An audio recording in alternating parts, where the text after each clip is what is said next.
আচ্ছা দিদি, ভালো কথা, অস্ত্র নিয়ে অধিকার দেয়নি কেউ। তাহলে মহরমের দিনেও কি আপনি এই কথাটা বলেন যে অস্ত্র নিয়ে মিছিল করার অধিকার দিয়েছে কে? মহরমের দিনে তো আপনার মুখ খোলে না। মহরমের দিনে তো আপনি ধর্মনিরপেক্ষতা টুপিটি পরে বসে থাকেন।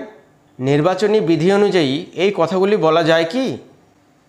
বলা যায় না। উনি কি আইন জানেন না? আইন জানেন, তবুও আইন মানেন না। আমার প্রশ্ন হলো, ইলেকশন কমিশন এই সময়গুলোতে কি করছে?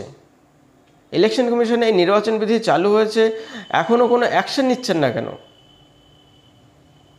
না, ইলেকশন কমিশন দেখছেন যে কত বাড়তে পারছেন মমতা, বাড়ুন।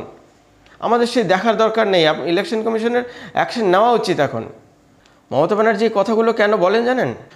কারণ সামনের দফায় যে আসনগুলিতে ভোট আছে সেই আসনগুলি তার জন্য গুরুত্বপূর্ণ, এবং সেখানকার ডেমোগ্রাফির দিকে তাকিয়ে, জনবিন্যাসের দিকে তাকিয়ে তিনি কথাগুলি বলেন।